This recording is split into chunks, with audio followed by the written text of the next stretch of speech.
بسم الله الرحمن الرحيم. موقع حديقة الإسلام على شبكة الإنترنت يقدم لكم كيف يدعون ما حرم الله عليهم يتعلمون. يقول النبي الكريم عليه الصلاة والسلام: من يريد الله به خيرا يفقهه في الدين. معنى ذلك أن الذي لا يتعلم ولا يتفقه ما أراد الله به خيرا ولا حول ولا قوة إلا بالله.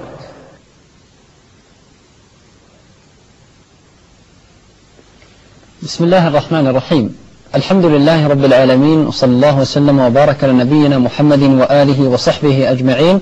مشاهدين الكرام، نحييكم بتحية الإسلام الخالدة، السلام عليكم ورحمة الله وبركاته. مرحبا بكم مجددا في الأكاديمية العلمية، وفي هذا الدرس المبارك شرح كتاب التوحيد للإمام محمد بن عبد الوهاب رحمه الله تعالى. باسمكم جميعا نرحب بشيخنا الكريم الأستاذ الدكتور عبد الرزاق بن عبد المحسن البدر، عضو هيئة التدريس بالجامعة الإسلامية بالمدينة النبوية. باسمكم نرحب بشيخنا أجمل ترحيب، فأهلا ومرحبا بكم فضيلة الشيخ.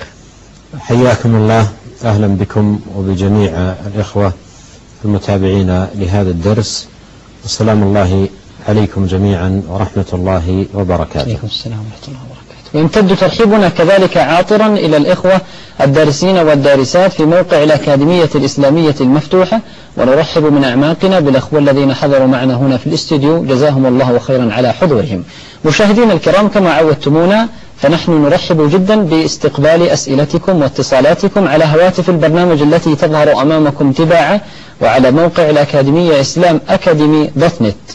مشاهدين الكرام، لازلنا مع كتاب التوحيد، هذا الكتاب المبارك، ولازلنا مع شيخنا الكريم في شرح أبواب هذا الكتاب، فنترك المجال لشيخنا الفاضل ليستفتح هذا الدرس، فتفضل يا شيخنا مشكورا مأجورا. بسم الله الرحمن الرحيم.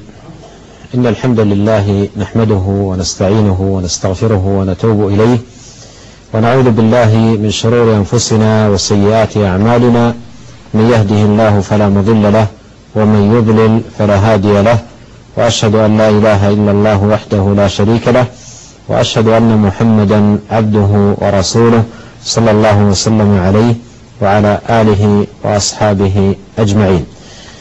أما بعد، بادئ ذي بدء، أسأل الله الكريم رب العرش العظيم بأسماء الحسنى وصفاته العلى أن يكتب لنا جميعا العلم النافع والعمل الصالح، وأن يفقهنا في دينه، وأن يرزقنا البصيرة في كتابه وسنة نبيه صلى الله عليه وسلم، وأن يمن علينا بالعمل بما نتعلمه، كما كان نبينا عليه الصلاة والسلام يقول في دعائه: اللهم علمنا ما ينفعنا وانفعنا بما علمتنا وزدنا علما.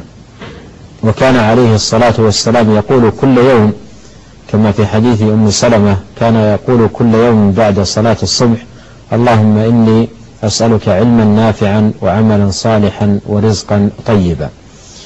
ومن منة الله علينا ونعمته سبحانه أن يسر لنا دراسة هذا الكتاب المبارك والمؤلف النافع، الذي يفيد المسلم في أهم شيء وأعظم شيء، وهو توحيد الله عز وجل. وينبغي علينا معاشر الإخوة أن لا نتكاثر من وقتنا في دراسة هذا الكتاب. دراسة هذا الكتاب مرة ومرتين وثلاث مرات وأربع، هذا ليس بالكثير، لأن الأمر يحتاج منا إلى عناية فائقة ومتابعة كبيرة. وقد حدثني أحد الإخوة من طلاب العلم أنه قرأ كتاب التوحيد على أحد أهل العلم، فيقول له هذا العالم، يقول: هذه المرة في قراءتي لكتاب التوحيد أظنها 100. سبحان الله، أظنها 100 يقول، ما شاء الله. يعني يقول: وفي كل مرة أقرأ هذا الكتاب أجد من الفوائد ويعني الأمور المهمة واللطائف، فلا يتكاثر. بعضنا ربما أنه يقرأ نصف الكتاب أو ربع الكتاب ثم يفتر ويتوانى، فينبغي علينا أن نصبر ونصابر ونعتني بهذا الأمر الذي تمس الحاجة إليه عندنا جميعا. والآن نبدأ بالباب الذي هو موضوع هذه الأمسية التي نسأل الله جل وعلا أن يجعلها أمسية خير وبركة علينا أجمعين. اللهم آمين. أحسن الله إليكم يا شيخنا الكريم. قال المصنف رحمه الله: باب ما جاء أن بعض هذه الأمة تعبد الأوثان. وقوله تعالى: ألم تر إلى الذين أوتوا نصيبا من الكتاب يؤمنون بالجبت والطاغوت. قال المصنف رحمه الله: باب ما جاء أن بعض هذه الأمة تعبد الأوثان. أن بعض هذه الأمة تعبد الأوثان. هذه الترجمة حقيقة ترجمة مهمة ومفيدة ونافعة في هذا الباب العظيم أو في هذا الكتاب العظيم، كتاب التوحيد. وقد تتساءل عن وجه أهميتها أو بيان أهمية هذه الترجمة. ما فائدة أن يعقد ترجمة يبين فيها أن بعض هذه الأمة تعبد الأوثان؟ والجواب أن هذا مقتضى النصيحة في دين الله جل وعلا. مقتضى النصيحة أن نعي هذه الحقيقة وأن ندرك هذا الأمر، وأن بعض الأمة سيقع في عبادة الأوثان، وهذا يحرك في القلب ماذا؟ خوفا. يحرك في القلب خوفا من هذا الأمر الخطير. وقد دلت النصوص على أن بعض الأمة سيقع فيه، فإذا هذا يستوجب الخوف. لكن لو قال العالم للناس أن عبادة الأوثان لن تقع في الأمة ولن يوجد الشرك في الأمة، هذا يجعل الناس ماذا؟ يأمنون ولا يبالون في الأمر، ولا يهتم بمعرفة الشرك وخطورته، لأنه أفهم أن الشرك لن يقع ولن يوجد. عبادة الأوثان بشكلها المعروف الأصنام، يعني الأصنام، وأيضا ما كان في معناها، لأن عبادة الوثن هو عبادة غير الله سبحانه وتعالى. قد تتجدد الشيخ أقصد، يعني معنى صور عبادة أشكال. نعم، يعني هو الشرك صرف العبادة لغير الله. نعم. بأي طريقة ولأي كان صرف العبادة لغير الله، هذا من عبادة الأوثان، سواء عبد حجر أو شجر أو قبر أو أيا كان، العبادة حق لله، وصرفها لغيره سبحانه وتعالى شرك به سبحانه وتعالى. فهذه الترجمة مهمة للغاية. إذا عرف الإنسان أن هذا الأمر سيقع وسيوجد في الأمة، هذا يحرك في قلبه خوفا، بخلاف ما إذا قيل له أن الشرك لا يقع. وهذا قاله بعض الناس ولبسوا على العوام، واستدلوا بما لا دليل فيه، مثل حديث أن الشيطان يئس أن يعبده المصلون في جزيرة العرب. استدلوا بهذا الحديث أن الشرك لا يوجد، وهذا استدلال خاطئ وفهم سيء ومصادم للنصوص الصريحة التي سيأتي معنا شيء منها في هذه الترجمة المباركة. ولكن خطورة الأمر أن العالم أو الداعية إذا قال للناس أن الشرك لن يوجد، كأنه يقول يعني اطمئنوا ولا تعتنوا بالأمر ولا تدرسوا الشرك ولا تبالوا، لأن الشيء لن يكون له وجود. ثم يزيد الأمر إذا استدل لهم باستدلال خاطئ مثل هذا الحديث، وهو حديث صحيح لكن فهمهم له في غير محله، إن الشيطان يئس أن يعبده المصلون في جزيرة العرب. لما رأى قوة الإيمان وانتشاره وتمكنه في الصحابة دخله يأس، لكن ليس هذا معناه نفي وجود الشرك مطلقا في الأمة. وقد جاءت أحاديث صريحة تنص على أن بعض هذه الأمة تعبد الأوثان، وقد ذكر المصنف بعضها على ما سيأتي معنا في هذه الترجمة. قال: باب ما جاء أن بعض هذه الأمة يعبد الأوثان. هذه دعوة تحتاج إلى إيش؟ إلى دليل، تحتاج إلى دليل. المصنف جعل العنوان أن بعض هذه الأمة يعبد الأوثان. ما هو الدليل على أن بعض هذه الأمة يعبد الأوثان؟ ساق الأدلة رحمه الله كما هي عادته في جميع الكتاب، يعقد الترجمة ثم يسوق أدلتها من كتاب الله وسنة نبيه صلى الله عليه وسلم. ذكر أولا الدليل الأول قول الله تعالى: ألم تر إلى الذين يزعمون أنهم آمنوا بما أنزل إليك. ألم تر إلى الذين آمنوا الذين يزعمون أنهم آمنوا بما أنزل إليك وما أنزل من قبلك يؤمنون بالجبت والطاغوت ويقولون للذين كفروا هؤلاء أهدى من الذين آمنوا سبيلا. أولئك الذين لعنهم الله ومن يلعن الله فلن تجد له نصيرا. هذه الآية فيها ذكر حال أهل الكتاب، وأن أهل الكتاب، وقيل أن الآية نزلت في كعب بن الأشرف وحيي بن أخطب لما ذهبوا إلى مكة والتقوا ببعض المشركين من اليهود. هؤلاء أي يهود التقوا ببعض المشركين فسألهم المشركون قالوا: نحن من أوصافنا أننا نكرم الضيف وننحر الجزور ونسقي الحاج وإلى آخره، ومحمد هذا صنبور، فمن أهدى سبيلا نحن أو هو؟ نحن أهدى منه أو هو أهدى منا؟ فقال كعب بن أشرف والذين معه: أنتم أهدى سبيلا، أنتم أهدى سبيلا، مع أنهم يجدون في كتبهم ما يدل على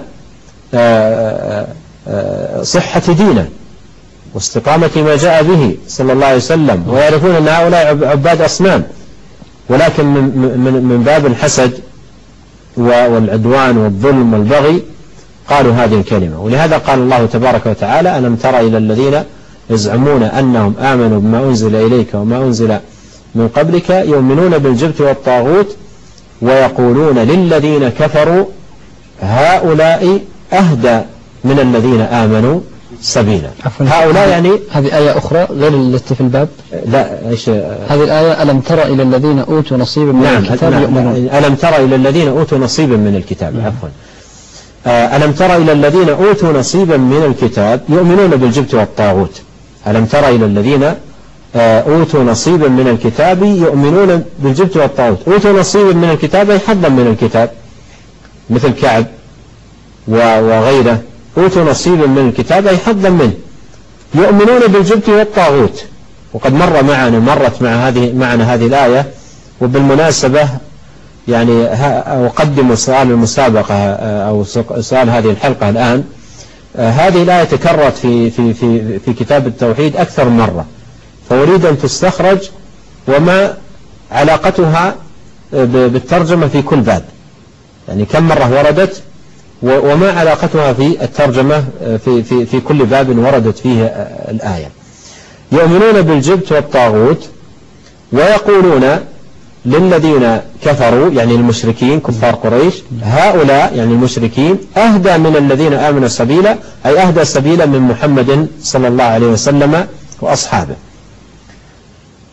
فقال الله: أولئك الذين لعنهم الله. الخطاب موجه لهؤلاء اليهود الذين شهدوا شهادة، الذين مع أنهم أعطوا نصيبا من الكتاب يؤمنون بالجبت والطاغوت، وفي الوقت نفسه يقولون للذين كفروا للمشركين: أنتم دينكم أفضل من دين محمد عليه الصلاة والسلام. هذا شأن الزنادقة والمنافقين وأهل الباطل، إما للحسد أو للرئاسة أو لأمور أخرى، قد يفضل دين المشركين على دين النبي الكريم محمد صلوات الله وسلامه عليه. قال: يؤمنون بالجبت والطاغوت. يؤمنون بالجبت والطاغوت. والجبت والطاغوت معناهما مر معنا في حلقة ماضية، وأيضا سيأتي في أنواع السحر الكلام على الجبت والطاغوت. يؤمنون بالجبت والطاغوت، يعني يؤمنون بعبادة غير الله، يؤمنون بطاعة الشيطان، يؤمنون بصرف العبادة لغير الله. فهذه أمور وجدت في أهل الكتاب. هنا يتساءل المتابع لهذا الدرس: الترجمة معقودة لبيان ماذا؟ أن بعض هذه الأمة تعبد الأوثان، أن بعض هذه الأمة تعبد الأوثان، والآية ليس فيها حديث عن هذه الأمة. عن هذه الأمة، صحيح، ليس فيها حديث عن هذه الأمة. الآية فيها حديث عن اليهود ومن قبلهم أنهم يؤمنون بالجبت والطاغوت. فإيش علاقة الأمة بهذا؟ ما علاقة الأمة بهذا؟ والترجمة باب ما جاء بعض هذه الأمة تعبد الأوثان. إذا قرأت هذه الآية ثم قرأت الآية التي بعدها ثم قرأت الآية الثالثة وكلها تتحدث عن أهل الكتاب، يأتيك بعد هذه الآيات الثلاث ما يبين لك دلالة هذه الآيات على الترجمة، وهي قول النبي صلى الله عليه وسلم: وقد أورد المصنف على ما سيأتي: لتتبعن سنن من كان قبلكم حذو القذة بالقذة حتى لو دخلوا جحر ضب لدخلتموه. إذا وجه دلالة هذه الآية والآيات التي بعدها تظهر متى؟ إذا وصلنا للحديث. فالمؤلف، وهذا من حسن فهمه وجمال بيانه، ساق 3 آيات كلها ستأتي معنا تتعلق بأهل الكتاب، تتعلق بأهل الكتاب. ولما أنهى هذه الآية الثلاث جاء بقول الله سبحانه وتعالى، جاء بقول النبي صلى الله عليه وسلم: لتتبعن سنن من كان قبلكم. فإذا هؤلاء وجد فيهم عبادة الطاغوت وعبادة الأصنام وعبادة غير الله، وفي الحديث أن الأمة تتبع سنن من كان قبلهم، ومن سننهم ماذا؟ عبادة غير الله. إذا هذا دليل واضح على أن بعض هذه الأمة ستعبد هذه الأوثان. نعم. طيب، أحسن الله إليكم. قال المصنف رحمه الله: وقول الله تعالى: قل هل أنبئكم بشر من ذلك مثوبة عند الله من لعنه الله وغضب عليه وجعل منهم القردة والخنازير وعبد الطاغوت. ثم أورد هذه الآية الكريمة من سورة المائدة، والأولى من سورة النساء والثالثة من سورة الكهف. أورد هذه الآية: قل هل أنبئكم بشر من ذلك مثوبة عند الله من لعنه الله وغضب عليه وجعل منهم القردة والخنازير وعبد الطاغوت أولئك شر مكانا وأضلوا عن سواء السبيل. هذه صفات ذكرت للذين شأنهم أنهم شر مثوبة عند الله، يعني لهم عقوبة شديدة عند الله تبارك وتعالى. ما هي صفاتهم؟ قل هل أنبئكم بشر من ذلك مثوبة عند الله. من هم؟ ما هي صفاتهم؟ عددها: من لعنه الله وغضب عليه وجعل منهم القردة والخنازير وعبد الطاغوت. والشاهد من الآية قوله وعبد الطاغوت، وهذا أمر وجد في اليهود والنصارى، عبادة الطاغوت. وفي الحديث الآتي: لتتبعن سنن من كان قبلكم. إذا كما أنه وجد فيهم من عبد الطاغوت، أيضا سيوجد هذا الأمر في الأمة. وعبد الطاغوت، العطف هنا في قوله وعبد الطاغوت، هل هو عطف على الأسماء القردة والخنازير وجعل منهم القردة والخنازير وعبد الطاغوت، يعني وجعل منهم عبد الطاغوت، وجعل بمعنى خلق. هذا قول لأهل العلم، لكن الأوضح منه ما قرر الشيخ الإسلام بن تيمية وغيره في معنى الآية، أن العطف هنا ليس على هذه الأسماء، وإنما العطف على الأفعال، في قوله من لعنه الله وغضب عليه وجعل منهم القردة والخنازير وعبد الطاغوت، أي ومن عبد الطاغوت، فهي معطوفة على الأفعال: من لعنه الله ومن غضب عليه ومن جعل منهم القردة والخنازير ومن عبد الطاغوت. هؤلاء، هذه أوصاف، هؤلاء شر، أوصاف الذين لهم العقوبة الشديدة عند الله، هذه أوصافهم. أوصافهم أن الله لعنهم وغضب عليهم وجعل منهم القردة والخنازير، يعني منهم من مسخ قرد وخنزير. وقد جاء في حديث صحيح في مسلم وغيره أن النبي عليه الصلاة والسلام سئل عن القردة والخنازير الموجودة هل هي مثل لأولئك المنسوخين، فقال عليه الصلاة والسلام إن الله عز وجل لم ينسخ قوما ويجعل لهم نسلا، أو كما قال. فالمنسوخ لا يكون له نسل، ينسخ وينقطع نسله. فهذه الحيوانات الموجودة القردة والخنازير ليست نسلا لأولئك. الشاهد من الآية قوله عبد الطاغوت، وعبد الطاغوت هؤلاء من شر الناس عقوبة ومثوبة يوم القيامة عندما يلقون الله سبحانه وتعالى. ووجه صلة الآية بالترجمة تظهر كما قلت بالحديث الآتي لتتبعن سنن من كان قبلكم، أي كما أن من كان قبلكم وجد هذا فيهم، فأيضا سيوجد في الأمة من يعبد الطاغوت. نعم. أحسن الله إليكم. قال المصنف رحمه الله: وقول الله تعالى: قال الذين غلبوا على أمرهم لنتخذن عليهم مسجدا. الدليل الثالث من القرآن قول الله تعالى: قال الذين غلبوا على أمرهم لنتخذن عليهم مسجدا. وهذا سيق مساق الذم، هذا سيق مساق الذم، لأن هذا القول قول من؟ قول أهل الغلبة. وأهل الغلبة هؤلاء هل هم من المسلمين ولا من الكفار؟ اقرأ الآيات التي قبلها، بل اقرأ الآية التي قبل هذه الآية مباشرة، واقرأ السياق من أوله. يعني في السياق قال الله عز وجل: وإذا اعتزلتموهم وما يعبدون إلا الله فأووا إلى الكهف ينشر لكم ربكم من رحمته ويهيئ لكم من أمركم مرفقا. وبعدها قال: إنهم إن يظهروا عليكم، بعدها بآيات قال: إنهم إن يظهروا عليكم يرجموكم أو يعيدوكم في ملتهم ولن تفلحوا إذن أبدا. وكذلك أعثرنا عليهم ليعلموا أن وعد الله حق وأن الساعة لا ريب فيها إذ يتنازعون بينهم أمرهم فقالوا ابنوا عليهم بنيانا ربهم أعلم بهم قال الذين غلبوا على أمرهم لنتخذن عليهم مسجدا. فانظر إلى الآية التي قبل هذه الآية مباشرة: إنهم إن يظهروا عليكم يرجموكم، يعني إن يظهر عليكم قومكم يا أهل الكهف يرجموكم أو يعيدوكم في ملتهم. ما هي ملتهم؟ الشرك.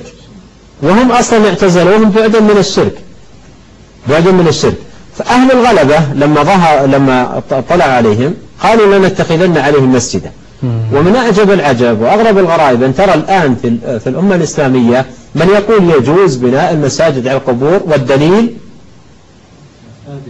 هذا قال الذين غلبوا على أمرهم. فانظروا إلى فقه هؤلاء المساكين، وانظروا إلى فقه أهل العلم.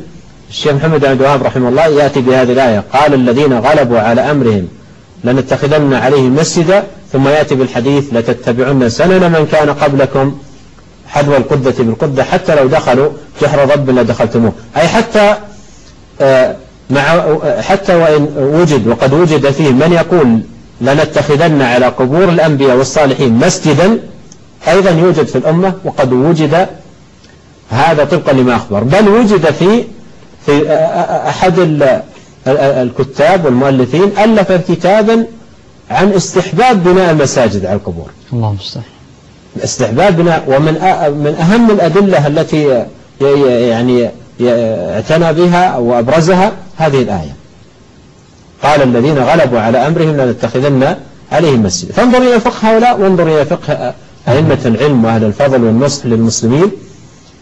فالمؤلف جاء بهذه الآية: قال الذين غلبوا على أمرهم لنتخذن عليهم مسجدا، أي أن هذا أمر باطل وجد في من كان قبلنا، وهو من قول أهل الغلبة والنفوذ. وكما أنه وجد هذا في من كان قبلنا، أيضا سيوجد في أمتنا من يقوله ومن يتبناه، ووجد كما أخبر عليه الصلاة والسلام، لأنه قال: لا تتخذن سنن من كان قبلكم.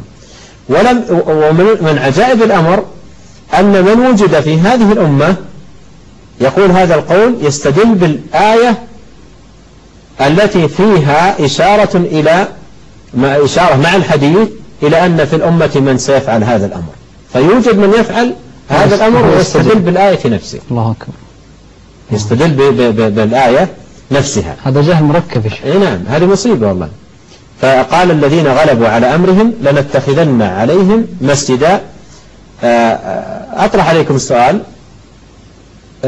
ما وجه دلالة هذه الآية على أن بعض هذه الأمة تعبد الأوثان؟ ما وجه دلالة هذه الآية على أن بعض هذه الأمة تعبد الأوثان؟ تفضل. مقارنة مع الحديث قول الرسول عليه الصلاة والسلام حيث قال لا تتبعون سنن من كان قبلكم حذو القذة بالقذة حتى لو دخلوا جوه ضب. هم فعلوا ذلك، فبعد هذه الأمة لابد أن يتبع هذا الشيء ويفعل كما فعلوا.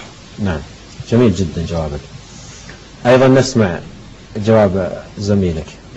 يعني في الآية نفسها يعني فيه دليل على هذا.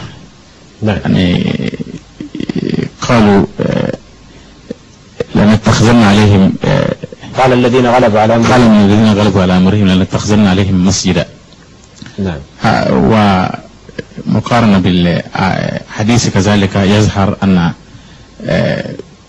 هذه الأمة يعني استدلال بعد هذه الأمة بهذه الآية على جواز البناء للقبور، هذا دليل على أن يعني هذه الأمة تقع في مثل هذه الأشياء. أحسنت. ابن تيمية رحمه الله نعم. قال كلمة عجيبة أذكرها لكم، يقول لا يستدل مبطل على باطله بآية من القرآن إلا وأنا ملتزم أن أرد عليه من نفس الآية التي استدل بها. سبحان الله. فالآية هذه الآن هم يستدلون بها وهي في الحقيقة هي عليهم وليست لهم. صحيح. تفضل. أحسن الله إليكم. قال المصنف رحمه الله: عن أبي سعيد رضي الله عنه أن رسول الله صلى الله عليه وسلم قال: لتتبعن سنن من كان قبلكم حذو القذة بالقذة حتى لو دخلوا جحر ضب لدخلتموه. قالوا يا رسول الله اليهود والنصارى؟ قال فمن؟ أخرجه. ثم أورد المصنف رحمه الله هذا الحديث العظيم، حديث أبي سعيد الخدري وفي الصحيحين، أن النبي صلى الله عليه وسلم قال لتتبعن سنن أي طريقة من كان قبلكم حذو القذة بالقذة.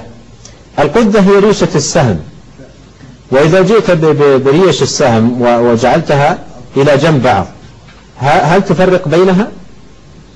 بين الريش؟ لا، ما تفرق. حذو القذة بالقذة يعني مثل الريشة والريشة متماثلة ومتطابقة. فلا تتبعون سنن من كان قبلكم حذو القذة بالقذة يعني مثل ريشة السهم والريشة الأخرى. يعني بمعنى ذلك أن كل شيء يفعلونه مطابق، تفعلونه فعلا مطابقا تماما. في شيء أوضح من هذا؟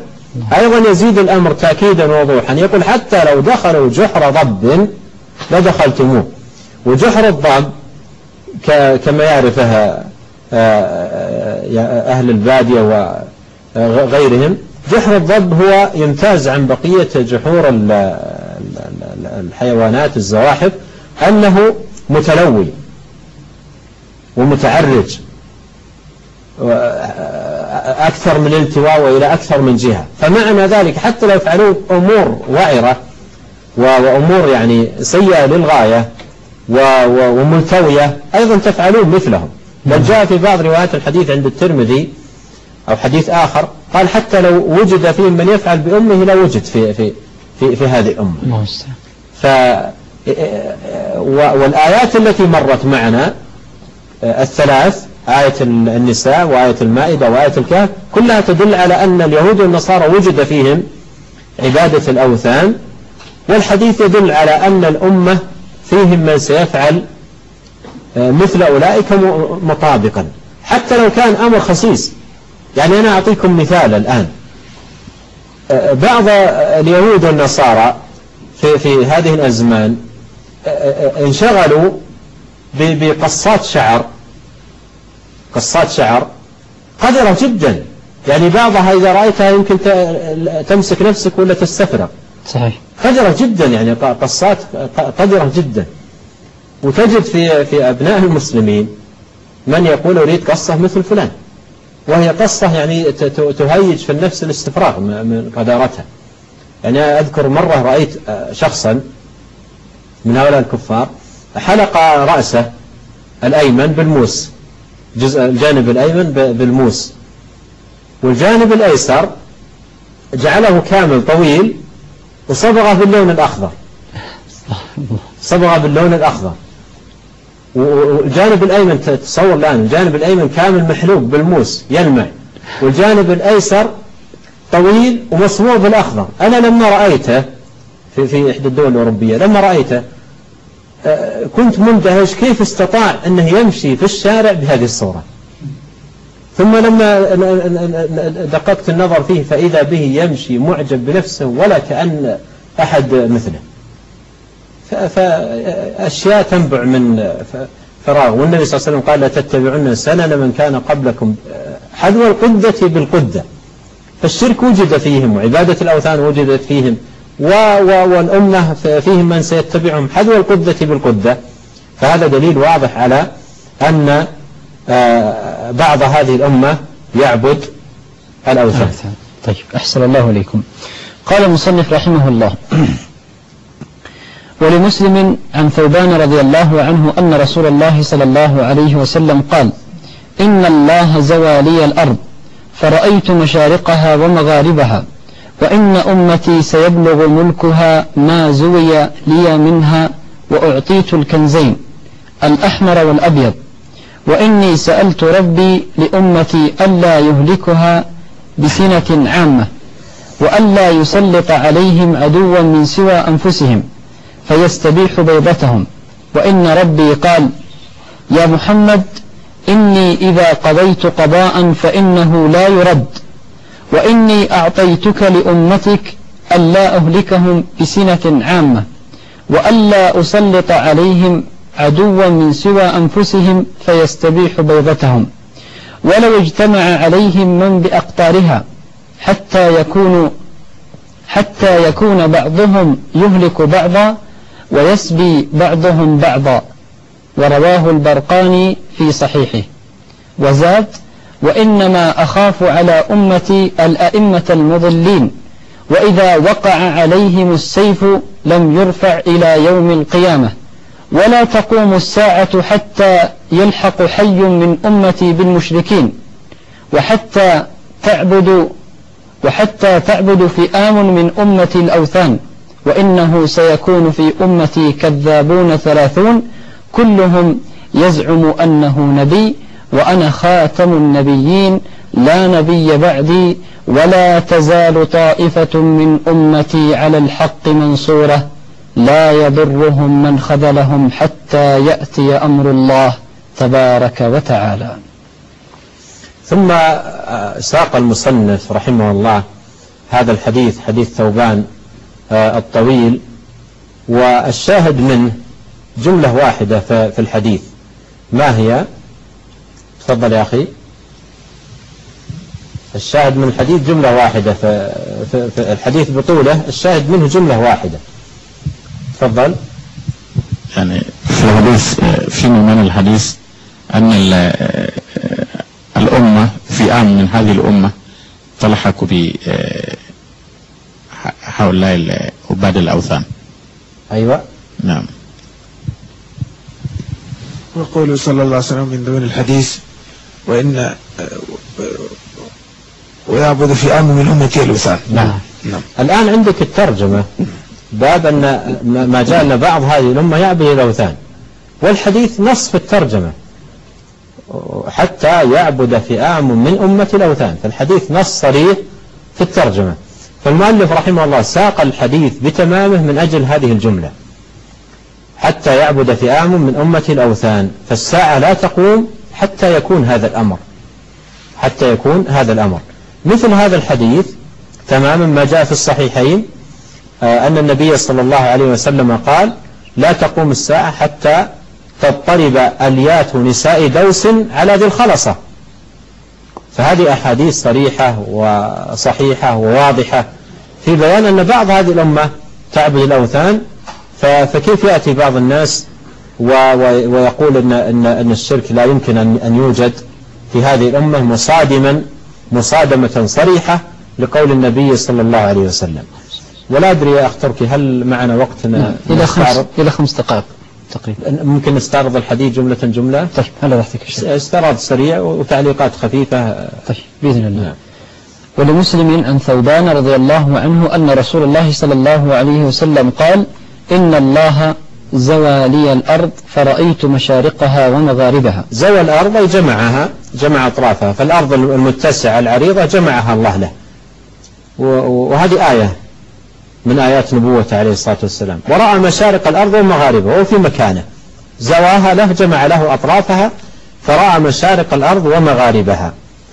وإن أمتي سيبلغ ملكها ما زوي لي منها وأعطيت الكنزين الأحمر والأبيض. وإن ملك أمتي سيبلغ ما زوي لي منها، زويت له من جهة الشرق والغرب.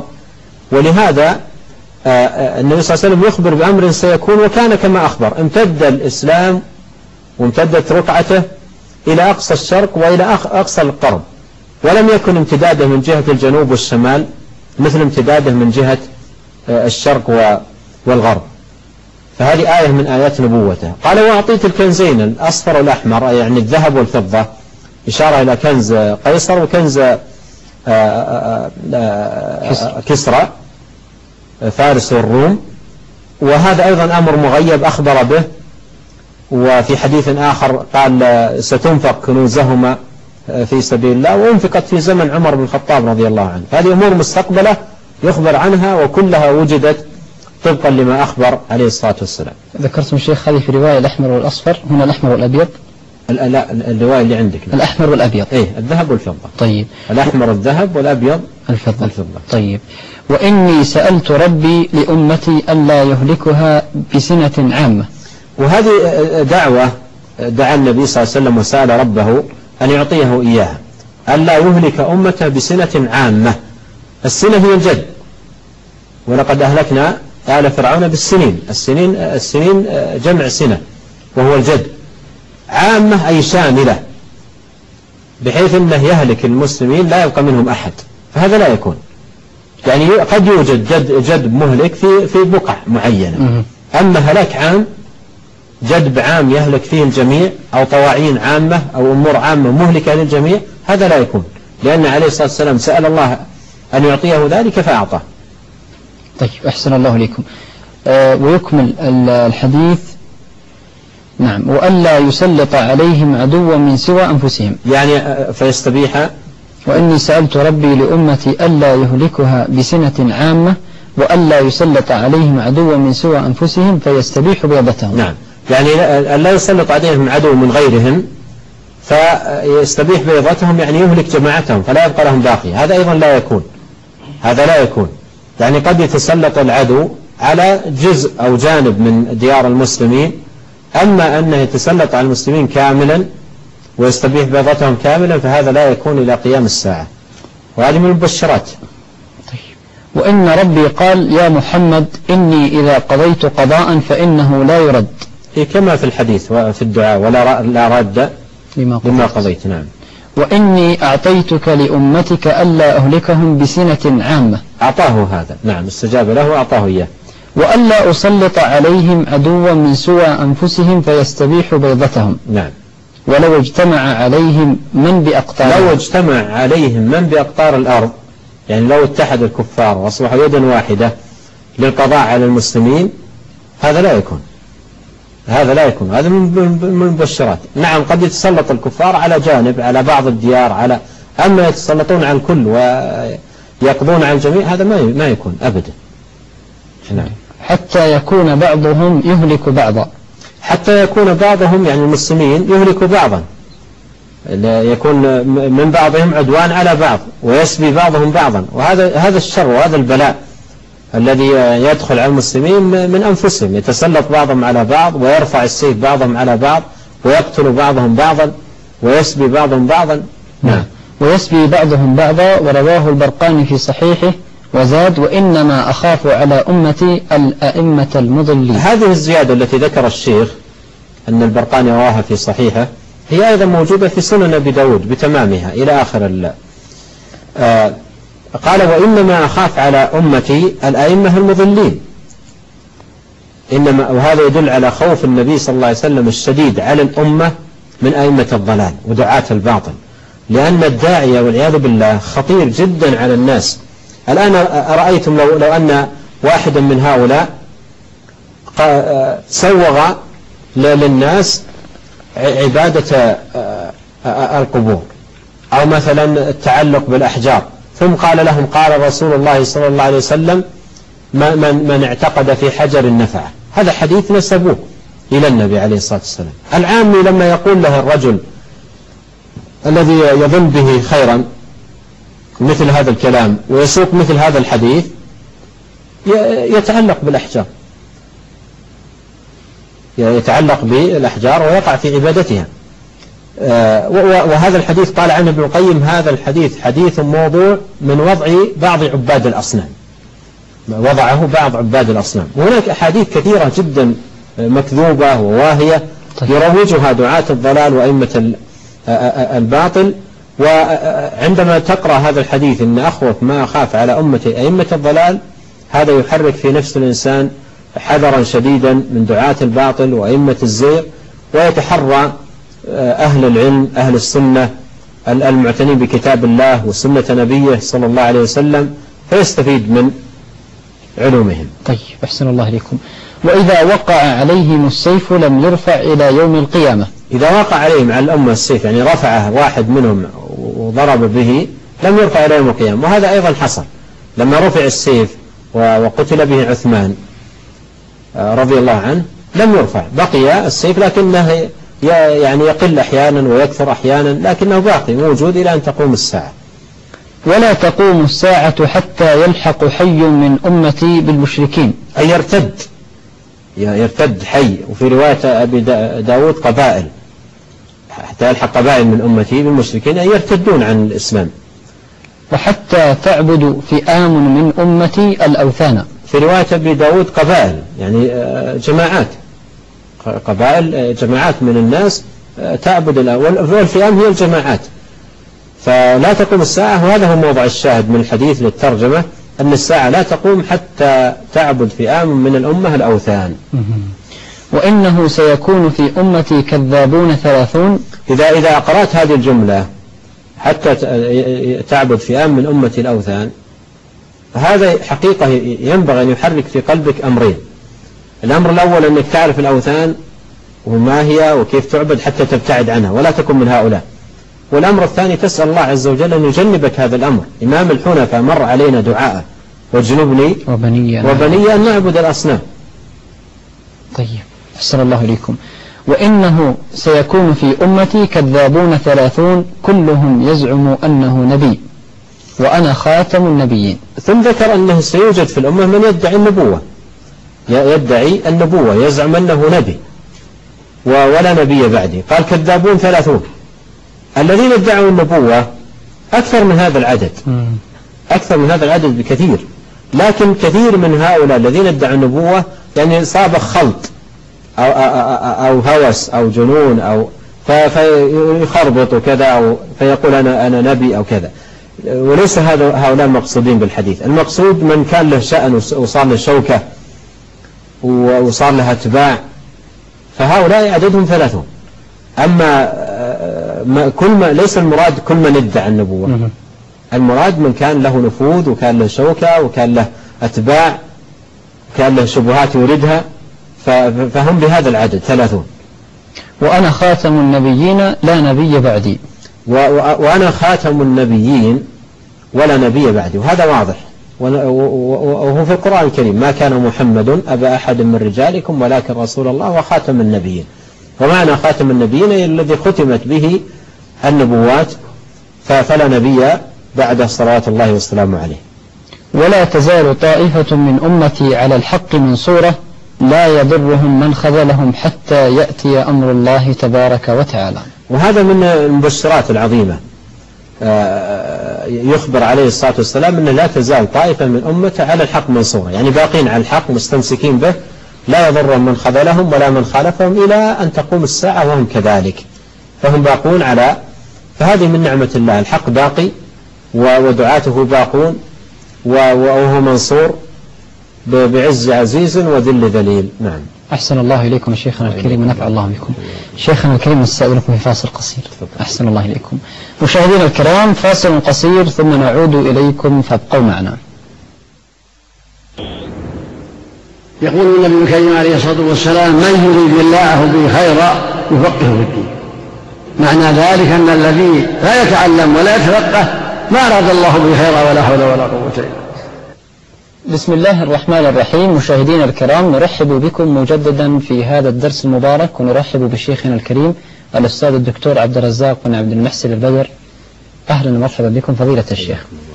شيخنا الكريم لدينا سؤال من الأخت أم محمد من مكة، نستعرضه إن شاء الله تعالى إذا أذنت لي بعد أن نأخذ اتصال من أخينا محمد أو أم عبد العزيز من الأردن. السلام عليكم. وعليكم السلام. شيخ بدنا نسأل كيف كانت عائشة رضي الله عنها حين توفى الرسول وقبر الرسول في غرفتها، كيف كانت تصلي وهل صلاتها مقبولة؟ السؤال الثاني، عندما ذهبنا إلى المدينة قرأت كتاب أنا عن المدينة، فوجدت فيه بعض السواري تسمى بسارية السرير والمحرس ولا أدري ما ذلك. فما هي فما أدري بركة هذا المكان. طيب هذا السؤال في سؤال أريد سؤال أن أسأل آخر. في ناس عندما يرجعون من الحج يأتون بالتمر فيخبئون نوع التمر ضمن الأوراق النقدية ظنا منهم أنها تزيد في عددها، وإذا سألتم لماذا هذا العمل يقولون لأن الرسول صلى الله عليه وسلم دعا لأهل المدينة وكل ما فيها بالبركة. طيب واضح جدا أم عبد العزيز. معلش نسأل سؤال كمان. طيب لأن لم يبقى لدينا وقت. سؤال عفوا أريد أن أسأل. يعني هلا في الدول العربية بعض القبور بيكون عليها جدار، يعني هلا هذا مثل قبر الرسول صلى الله عليه وسلم؟ طيب خير إن شاء الله. شكرا جزيلا أم عبد العزيز، بارك الله فيكم. ما شاء الله تبارك الله، يعني أسئلتها تحتاج إلى حلقة كاملة. طيب نوجز يا شيخ. أولا أم محمد من مكة اتصلت تقول: هل تتبع الموضة بالنسبة للنساء يتتبعون الموضة هل يدخل في الوعيد الشديد لمن يتتبع عادات المشركين؟ إذا كان المقصود بتتبع الموضة ما يفد من الكفار من هيئات أو أشكال أو قصات أو نحو ذلك فلا شك أنه داخل في الأحاديث الواردة في النهي عن التشبه، وهي كثيرة، منها هذا الحديث وقوله عليه الصلاة والسلام: ومن تشبه بقوم فهو منهم، وأحاديث أخرى كثيرة في هذا المعنى. نعم. طيب أم عبد العزيز من الأردن تسأل أنه قبل الرسول صلى الله عليه وسلم في حجرة عائشة، فكيف كانت تصلي عائشة رضي الله عنها؟ عائشة رضي الله عنها كانت تصلي في حجرتها في بيتها، والنبي عليه الصلاة والسلام دفن في حجرتها، ولا يقال أنها كانت تصلي في القبور، وإنما كانت تصلي في حجرتها، والأنبياء كانوا يدفنون حيث ماتوا، وبقيت في هذه الحجرة إلى أن دفن عمر رضي الله عنه وأرضاه، فلما دفن خرجت وتركت الحجرة. نعم. أحسن الله إليكم. تسأل أنه قرأت في كتاب عن المدينة وأسماء بعض السواري والبركة المتعلقة بهذه السواري. السواري بعضها قد يكون يعني عرف، وبعضها قد يكون يعني فيها تكلف في هذا الباب، وعلى كل ثبت في الحديث الصحيح أن النبي صلى الله عليه وسلم كان يقول في الحديث: صلاة في مسجدي هذا خير من 1000 صلاة فيما سواه للمسجد الحرام. وأيضا ثبت أنه قال: ما بين بيتي ومنبري روضة من رياض الجنة. وأيضا كان يتحرى الصلاة عند سارية صلاة الله وسلامه عليه. لكن في هذا الباب توسع بعض العوام توسعا لا أصل له ولا دليل عليه، وأصبح أيضا بعض أهل الباطل ربما يكون لهم أشياء ومخالفات وتجاوزات وتعديات لسنة نبينا صلوات الله وسلامه عليه في هذا الباب. اللهم صل وسلم على رسول الله. تسأل تقول أنه حينما يرجعون الحجاج من الحج يأخذون نوى التمر ويضعونه في الأوراق النقدية زعما أنها ستزيد من بركة هذه الأوراق. هذا من جهل العوام، هذا من جهل العوام. النبي صلى الله عليه وسلم دعا للمدينة بالبركة، دعا أن يبارك في مدها وفي صاعها وفي ثمرها، دعا لها بالبركة، وكل شيء في مجاله. بركة التمر بأكله، لكن لا يكون بوضع النوى في مكانه ومع النقود أو نحو ذلك للتبرك، هذا مما لا أصل له، وكل شيء في مجاله. نعم. أحسن الله إليكم.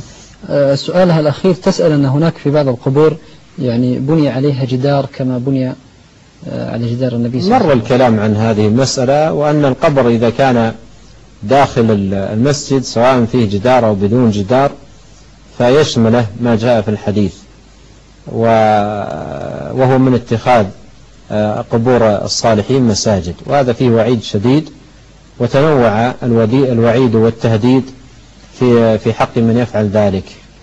نعم. أحسن الله عليكم. لدينا اتصال الأخ أبو أحمد من السعودية. السلام عليكم. وعليكم السلام ورحمة الله وبركاته. أهلا ومرحبا. بالنسبة أبغى أتبين الله يحفظك، أنا أتابعكم من كتاب وورد الكتاب بسنة، هل هناك فرق بين بسنة وبسنة؟ هذا السؤال الأول. طيب. السؤال الثاني فيه أثناء الأكاديمية أثناء المراجعة فيه آية غابت عني، هي تقريبا ويغفر الذنوب جميعا تقريبا، في الأخير منها من مات على الشرك. طبعا حطيت أنا الإجابة خطأ، طلعت إجابتي أنها خاطئة. عزيزي يا أبو أحمد، هذا في أي باب تقصد الآية هذه؟ في أي باب؟ والله يا أخي ما تحفظني الله يحفظك، لكن طيب. من ضمن الأسئلة التي وردت.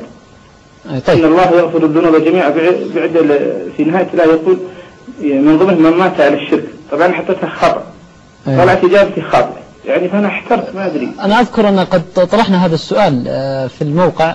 أيوة. قد أتانا السؤال هذا في الموقع، وقد أجاب عليه فضيلة الشيخ، قد أجاب عليه في إحدى الدروس السابقة.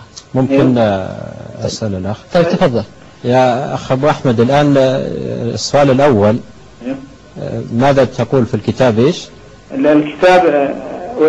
وإني سألت ربي لأمتي ألا يهلكها بسنة، يعني مفتوحة عليها على السين فتحة؟ نعم على السين فتحة.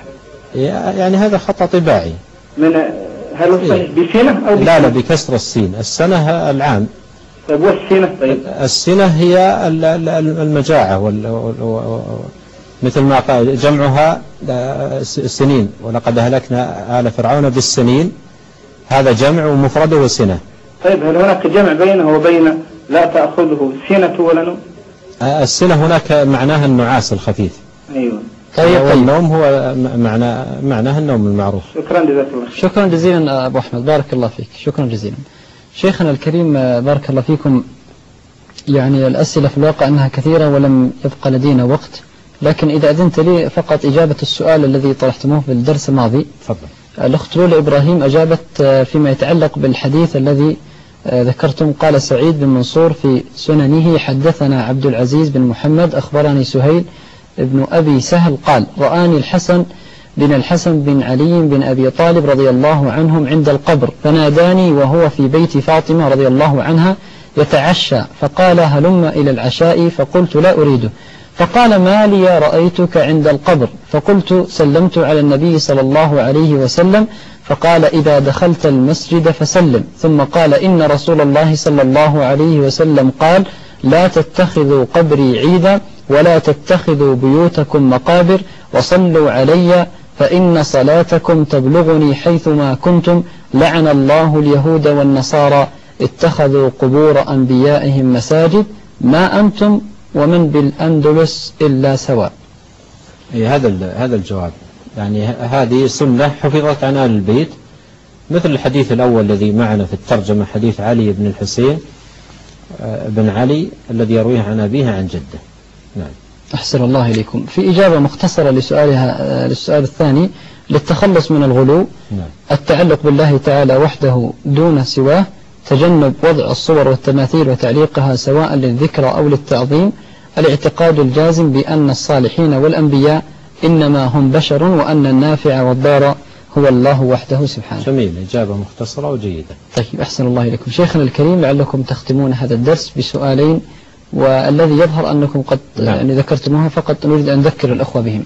هو سؤال واحد كنا ذكرناه في البداية، وهو قوله تعالى يؤمنون بالجبت والطاغوت. نعم. يؤمنون بالجبت والطاغوت. فهذه الآية ذكرت أنها تكررت في كتاب التوحيد في أكثر من موضع، فتجمع ويبين مناسبتها في كل باب وردت فيه. والسؤال الثاني أريد قال الذين غلبوا على أمرهم، هذه في اللي قبل. أما هذه الحلقة يؤمنون بالجبت والطاغوت، ألم ترى الذين أوتوا نصيبا من الكتاب يؤمنون بالجبت والطاغوت، لما في أول آية. طيب. والسؤال الثاني أريد ذكر 3 أحاديث في صريحة في الترجمة، باب ما جاء أن بعض هذه الأمة يعبد الأوثان، منها الذي أوردها المصنف رحمه الله. أحسن الله إليكم شيخنا. شيخنا الكريم، بإذن الله تعالى الأسبوع القادم سيكون مراجعة شاملة للمنهج، وإن تيسر إن شاء الله نأخذ بعض الأبواب تشرحونها بإذن الله. إن شاء الله. أحسن الله إليكم. شكرا الله لكم يا شيخنا، حفظكم الله. مشاهدين الكرام، ها نحن وإياكم نصل إلى نهاية هذا الدرس المبارك. نسأل الله سبحانه وتعالى أن ينفعنا وإياكم بما سمعنا من شيخنا الكريم. إلى لقاء متجدد بإذن الله تعالى، نترككم دائما وأبدا في حفظ الله ورعايته، ونذكركم أن الأسبوع القادم هو مراجعة لمنهج كتاب التوحيد، فإذا كان لديكم أسئلة أو استفسارات يتم تحضيرها من الآن، ثم تبعثونها لنا بوسائل الاتصال التي تعرفونها لهذا البرنامج. نترككم دائما وأبدا في حفظ الله ورعايته، وسلام الله عليكم ورحمته وبركاته. قل هل يستوي الذين يعلمون والذين لا يعلمون؟ إنما يتذكر أولو الألباب. جميع المكلفين يتعلموا دينهم وأن يتفقهوا في دينهم.